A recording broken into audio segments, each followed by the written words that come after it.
Everyone stepped back. One man stayed. When the presence of God became a reason for fear in Israel, when the Ark of the Covenant began to be seen as a threat instead of a blessing, when even the king stopped the journey, one ordinary man opened the door of his house. Asterisk, while many were asking, who can approach the Lord? Obed-Edom did not make speeches. He simply received it. Asterisk, this is the story of a powerful paradox. What kills in irreverence produces life in obedience. The ark did not change. God did not change. Asterisk, but the heart that received it made all the difference. Asterisk, and perhaps the most uncomfortable question of this story is not in the past, but now. Asterisk, because if the presence of God stopped today in front of your house, would you run away, or would you have the courage to receive it? There was a time in Israel when the presence of God was not in motion, not because the Lord had withdrawn, but because the people had learned to live without seeking Him closely. Asterisk, the Ark of the Covenant, the most sacred symbol of Israelite faith, remained forgotten, silent, almost invisible to the eyes of an entire nation. Asterisk, to understand this moment, it is necessary to go back a few years in time. Asterisk, after the days of Moses and Joshua, Israel went through a long period of spiritual instability. The judges ruled in cycles, and the people oscillated between obedience and distance. Later, during the reign of Saul, the ark stopped occupying the center of national life. The heart of the king was divided, and when the leader distances himself from God, the people feel it first, even if they do not immediately realize it.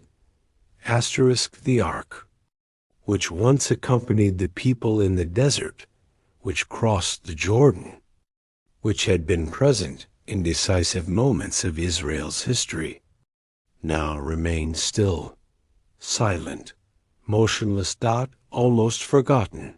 It had been captured by the Philistines in a moment of spiritual presumption. Israel believed it could use the sacred as a war amulet. The result was defeat, shame, and mourning. Later, the Philistines themselves realized they were not dealing with an ordinary object. Plagues, fear, and chaos led them to return the ark, not out of devotion, but out of terror. Asterisk, when the ark returned to Israelite territory, it was placed in the house of Abinadab in Kiriath Jearim. There it remained for about 20 years. 20 years. An entire generation grew up knowing the ark existed, but without living with it. Asterisk, they knew the story, but not the experience. Asterisk, they knew the symbol, but not the closeness. And this detail is crucial. Israel did not abandon religion. Worship continued. Sacrifices were offered. Feasts were celebrated. Prayers were made. But something was out of place, literally and spiritually. Asterisk, the presence of God was not at the center. Asterisk, it was as if the ark had become an old piece of furniture, respected, occasionally remembered, but not essential to the daily life of the nation. Asterisk, meanwhile, the political landscape changed. Saul dies. David is anointed king. Jerusalem is conquered and established as the capital. A new time begins. Asterisk, David, unlike Saul, had a heart sensitive to the divine presence. He understood that a kingdom is not sustained only by military strategy or political alliances. A kingdom is sustained when God is at the center. Asterisk, and then something begins to move. Asterisk, David decides to bring the Ark to Jerusalem, not by tradition, not by religious aesthetics, asterisk, but because he knew Israel would not be complete while the presence of God remained at the margins. Asterisk, this moment marks the beginning of great national expectation. The Ark, forgotten for so long, would be remembered again. The people become excited. Music rises. Celebration begins. Asterisk, but there is a dangerous detail hidden in that enthusiasm. Asterisk, when something sacred remains distant for too long, people remember the idea but forget the weight. Asterisk, and that is exactly where the story begins to change its tone. Asterisk, Ark was not just a beautiful symbol. Asterisk, it represented absolute holiness, a living covenant, real presence. Asterisk, and approaching it required more than good intentions. Asterisk, as the procession forms, as the songs echo and the joy grows, something invisible accompanies that parade, the tension between reverence and habit. Asterisk, the people were excited. Asterisk, but were they prepared? This question was not yet spoken aloud, but it was already walking alongside the Ark. Asterisk, and soon, very soon, it would stop being only a silent reflection and would become a tragedy that would mark Israel forever. Asterisk, asterisk, the procession moves forward. Asterisk, the Ark of the Covenant, after so many years forgotten, finally begins to move again. The sound of instruments fills the air. Harps, cymbals, and songs echo through the roads of Israel. There is genuine joy there. There is enthusiasm. There is a collective feeling that something great is happening. Asterisk, and in fact, it is. But not everything that appears spiritual is necessarily obedient. The Ark moves ahead, placed on a new cart, driven by strong oxen. The image is beautiful. The care seems evident. To human eyes, everything is being done with zeal. After all, a new cart seems more dignified than tired shoulders. A practical, modern, efficient solution. The problem is that God never asked for efficiency. He asked for obedience. Asterisk, since the days of Moses. It had been clearly established. The Ark should not be transported on carts. It should be carried on the shoulders of the Levites, with specific poles, without direct contact. It was not a logistical detail. It was a spiritual teaching. Asterisk. The presence of God is not something that is pushed. Asterisk. It is something sustained with reverence. But this detail had been forgotten over time. The people remembered the Ark, but they did not remember how to approach it. Asterisk. The celebration continues. The atmosphere is light. There is laughter, music, dancing. Everything seems to be going well, until the unexpected happens. The oxen stumble. For a brief second, the Ark sways. Asterisk, it is in that instant that Uzzah, one of the drivers, acts by impulse. His heart was not rebellious. On the contrary, he stretches out his hand to hold the Ark. trying to prevent it from falling to the ground. Asterisk, a quick gesture. Instinctive, human. But also forbidden. At the exact moment Uzzah touches the ark, the biblical text is direct, without softening the impact.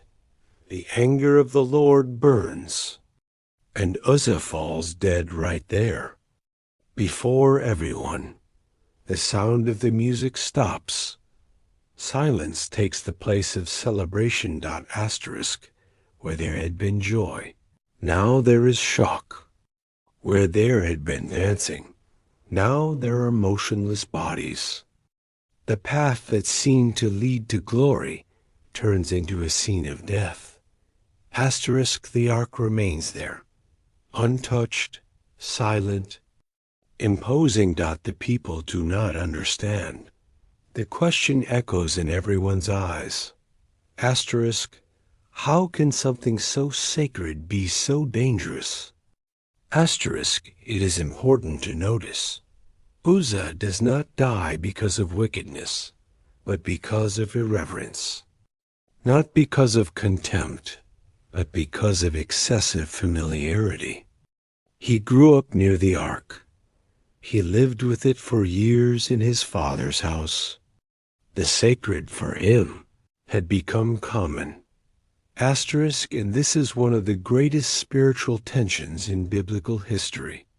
Asterisk, the longer someone lives around holy things without reverence, the greater the risk of forgetting who is at the center. Asterisk, the presence of God does not kill out of whim. It reveals limits. It exposes errors. Asterisk, it does not adjust itself to human haste. Asterisk, David watches everything. Asterisk, the king who began the day full of joy is now paralyzed. The text says that he becomes angry and then afraid. It is not a superficial fear.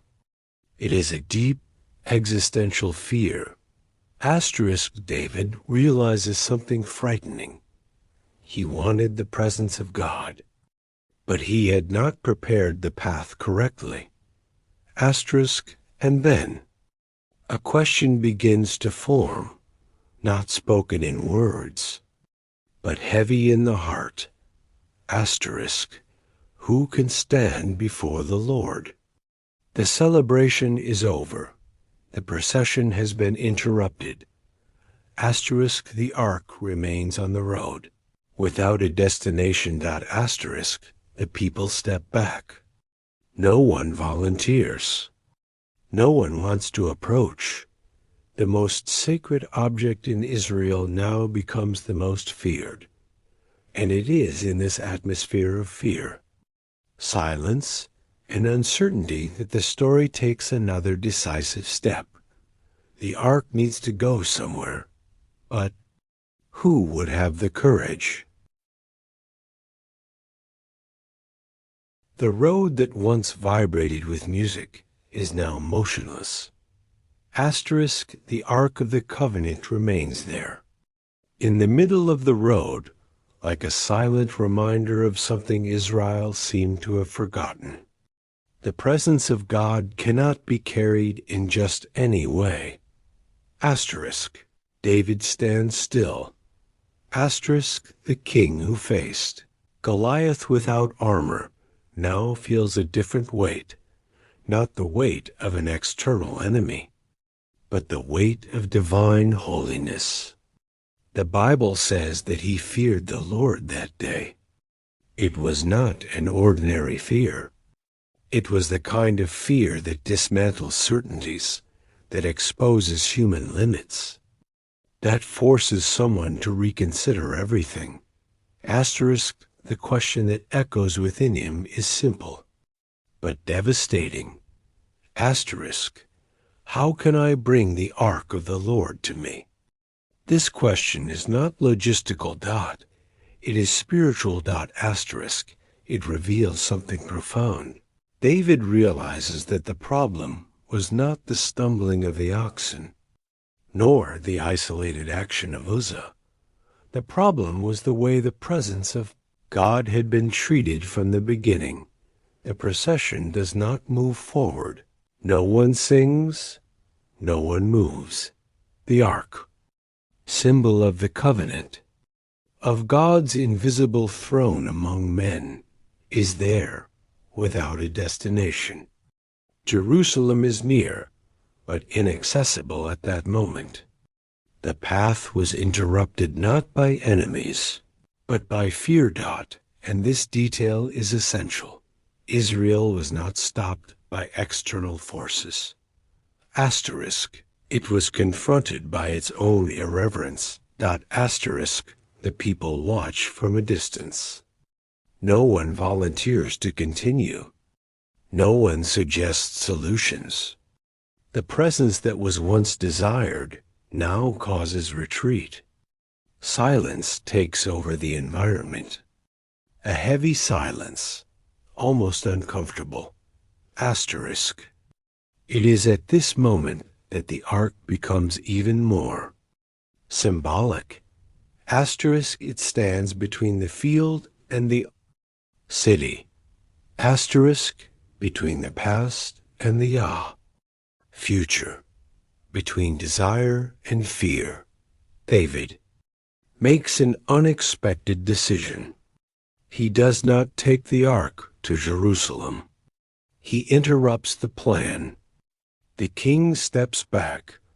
And this retreat is not cowardice. It is awareness.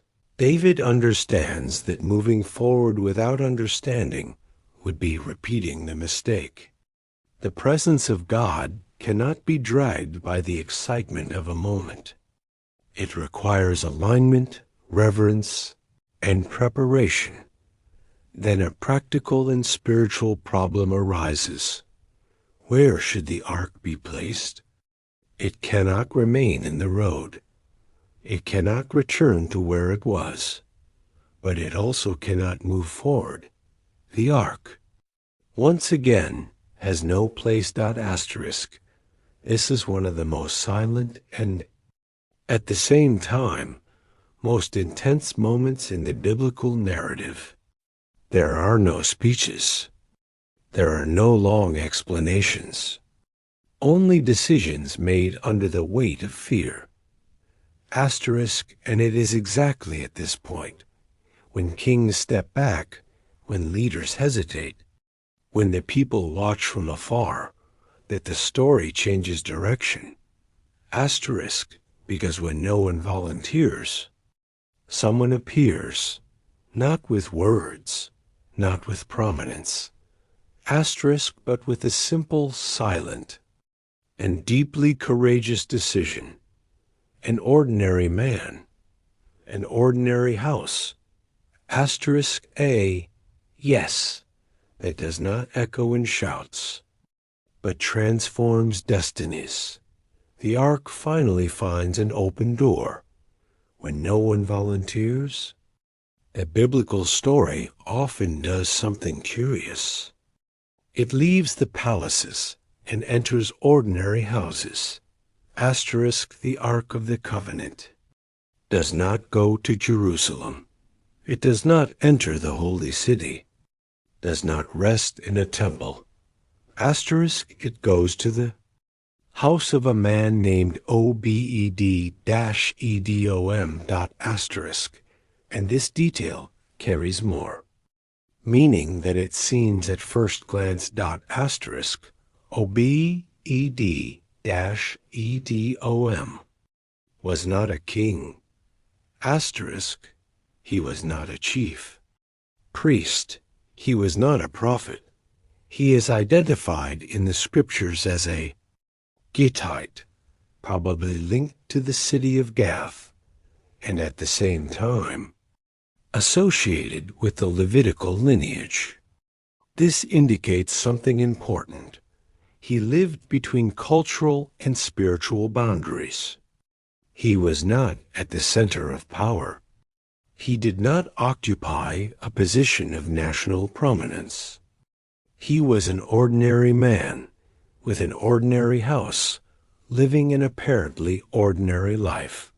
Asterisk, and yet, his house becomes the place where the presence of God decides to rest. Asterisk, asterisk, the Bible does not record a speech from Obed-Edom. There is no negotiation. There is no request for guarantees. There is no let me think about it. Asterisk, the ark arrives at his door, and he simply receives it. This is one of the most silent and most powerful moments in the narrative. While Israel steps back in fear, Obed-Edom moves forward in reverence. He does not act by impulse, but he also does not freeze. He understands something that many ignored. The problem was not in the ark, but in the way of approaching it. Asterisk, receiving the ark did not mean absence of fear. Asterisk, it meant the correct fear. Asterisk, the house of Obed-Edom becomes, in that moment, a place of risk, in human eyes, and of honor in the eyes of God. Asterisk, imagine the scene. The ark is placed there. Silence dominates the first moments. There is no celebration. There is no music. Asterisk, the memory of Uzzah's death is still fresh. The spiritual weight of the object is undeniable. Every look, every step, every breath carries expectation. Nothing happens immediately, and that is also important. Asterisk, the presence of God does not always manifest in visible explosions. Sometimes it begins in silence, in constancy, in the simple faithfulness of everyday life. Asterisk, Obed-Edom does not try to control the ark. Asterisk, he does not touch it improperly. He does not use it as a symbol of spiritual status. He simply lives with it. With reverence. Asterisk, and while Israel watches from a distance, something begins to change. Not in a dramatic way, but consistently. The house remains standing. The family remains alive.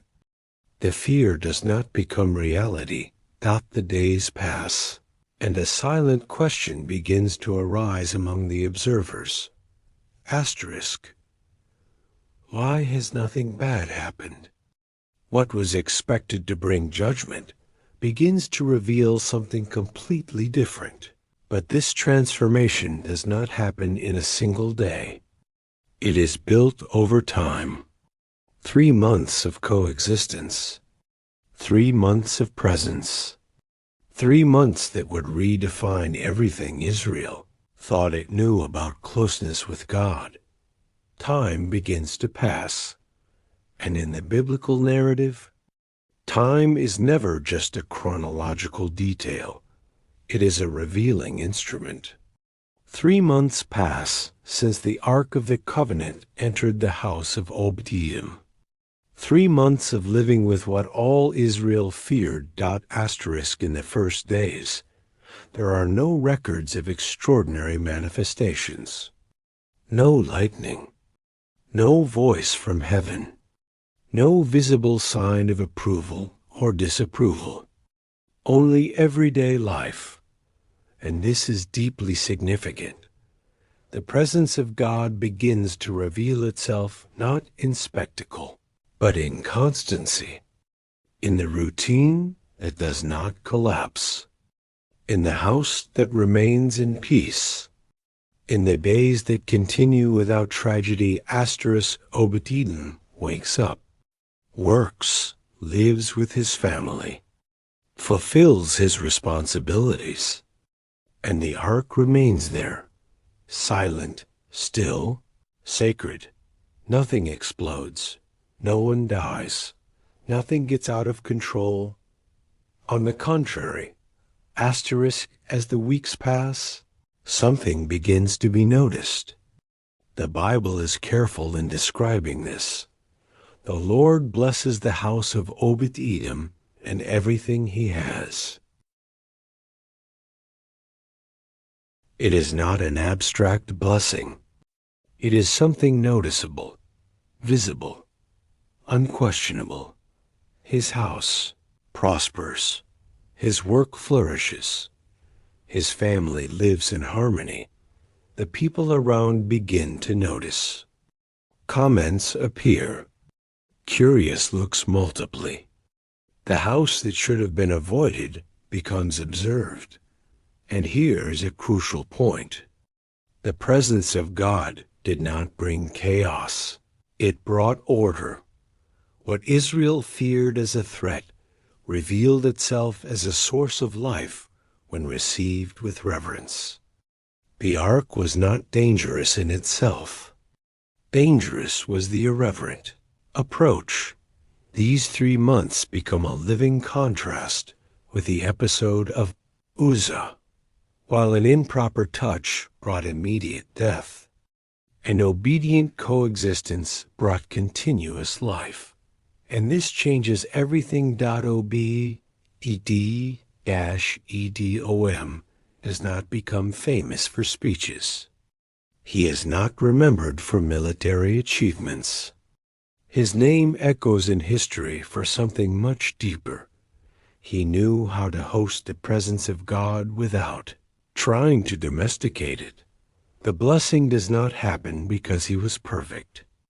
It happens because he respected limits, because he understood that closeness with God does not eliminate reverence.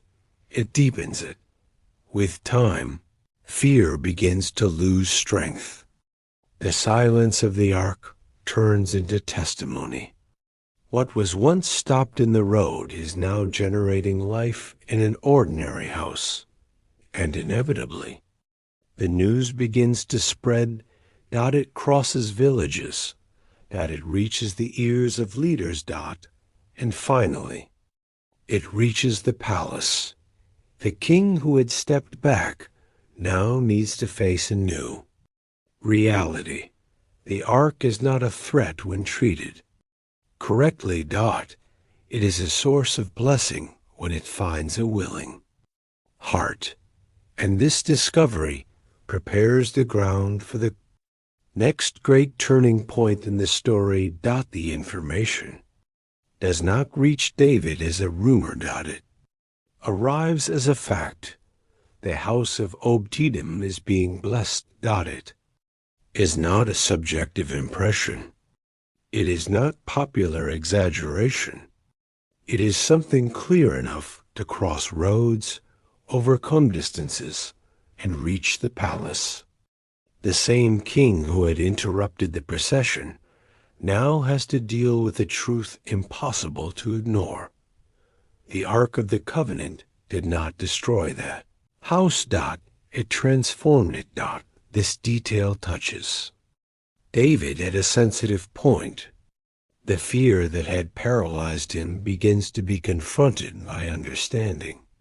He realizes that the previous tragedy was not a sign of divine rejection, but a call to reverence. The ark did not change. God did not change. What needed to change was the way of approaching. David begins to reflect on everything that happened. The mistake was not in the desire to bring the presence of God to the center of the kingdom. The mistake was in the path chosen to do so. Enthusiasm had taken the place of obedience.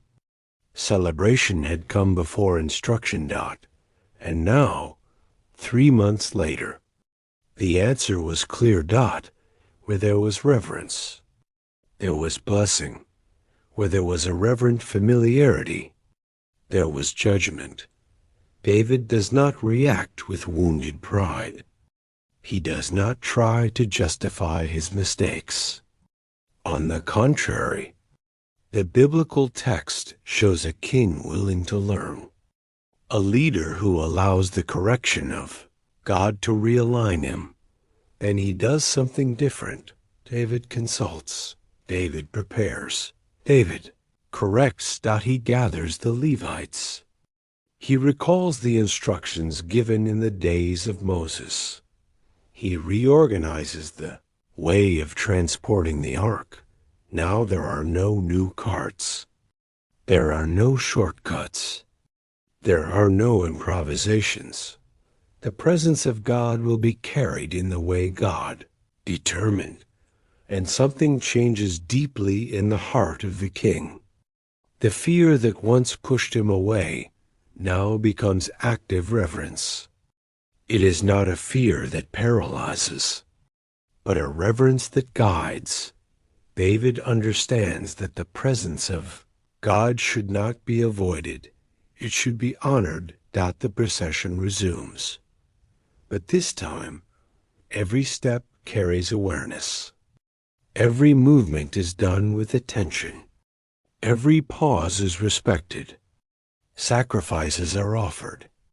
The path advances slowly but safely. The ark, which before had no destination, now begins to move again, not pushed by human haste, but guided by obedience.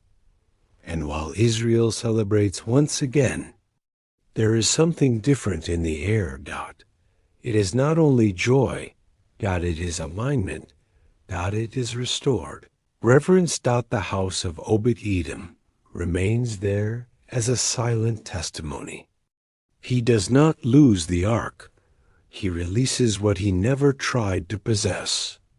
His role was not to retain the presence, but to host it for the necessary time. And this attitude does not go unnoticed by God. Because even when the ark moves forward, the story of Obed-Edom does not end there. On the contrary, it is only beginning to reveal its true legacy.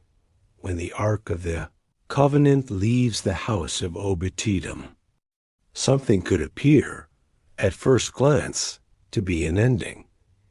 But in the logic of God, that was not closure. It was confirmation. The ark goes to Jerusalem. The city fills with joy. David dances. The people celebrate. The presence of God returns to occupy the center of national life. What had been interrupted now flows again. But Obed-Edom does not return to anonymity. This is a detail that many overlook, and that the scriptures record carefully. Obed-Edom remains connected to the ark. He was not only the man who hosted the presence for 3 months. From that point on, he becomes a guardian of the sacred. His name appears again connected to service in the tabernacle, to the care of holy things, to continual watchfulness. The one who received the ark at home now begins to serve where the presence dwells. This is not coincidence. It is consequence. The Bible mentions his sons. It mentions his descendants. It mentions his house as a strengthened lineage, not only materially prosperous, but spiritually established. Because when someone learns to live correctly with the presence of God, that mark is not limited to a moment. It extends through time. Obed-Edom did not become known for public miracles. He did not perform spectacular deeds. He did not occupy thrones nor write psalms. His legacy was different. He understood that the presence of God is not something to control, but something to honor, that it is not displayed, but guarded, that it is not used, but served. While many failed by approaching with haste, Obed-Edom remained firm by approaching with reverence, and that made him trustworthy. God entrusted his presence to a man who did not try to turn it into a stage, to a man who did not need to be seen to be approved, to a man who understood that the greatest spiritual privilege is not to appear, it is to remain faithful. The ark continued. Moving. Israel was restored. Worship was reorganized. But behind the scenes of the story, a common man left an eternal testimony.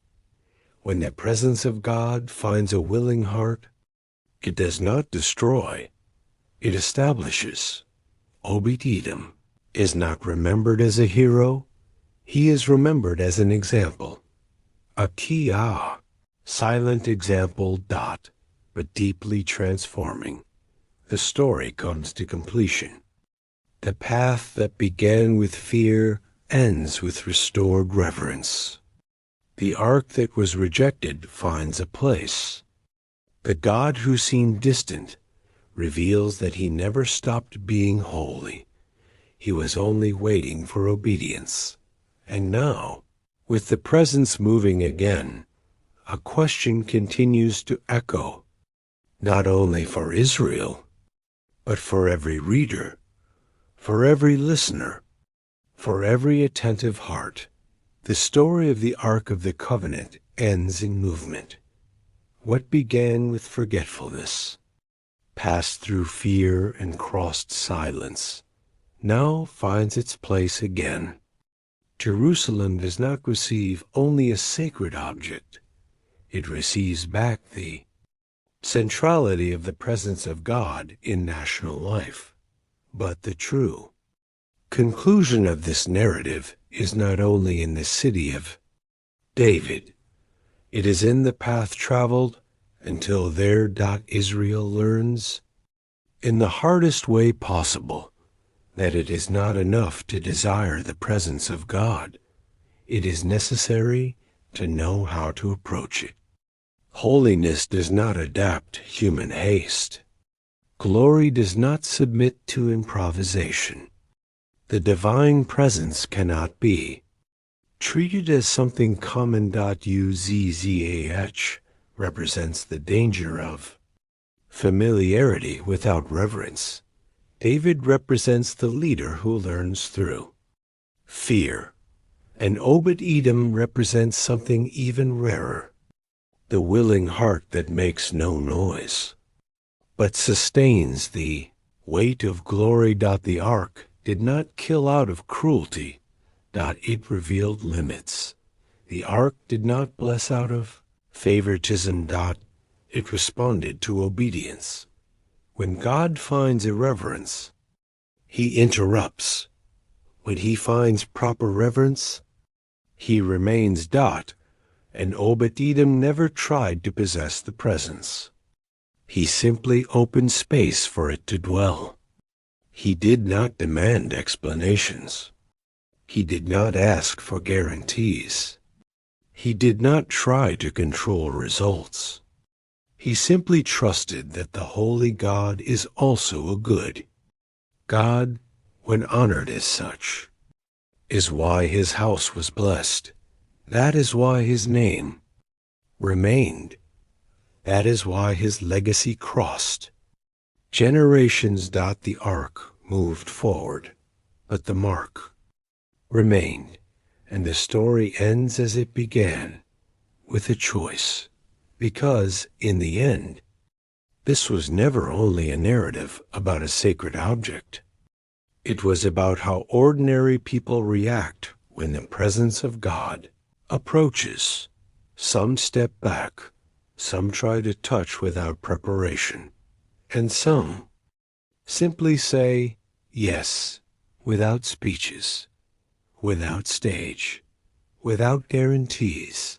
Ark began to move again in Israel, but before that, it found rest in a willing heart, and that changes everything. The Ark of the Covenant began to move again.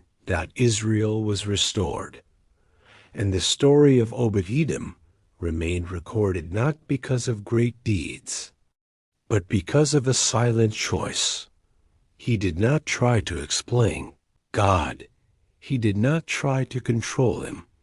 He did not try to use the presence for his own benefit. He simply opened space, and that was enough to change everything. Perhaps this story has reached you because, at some level, it echoes an ancient question that still insists on remaining alive. What happens when the presence of God finds a willing heart? If this narrative spoke to you, if this story brought reflection, reverence, and hope, leave that recorded. Like this video. This simple gesture helps this message reach more people who also need to hear deep biblical stories like this one. And if you want to continue walking through narratives that respect the scriptures,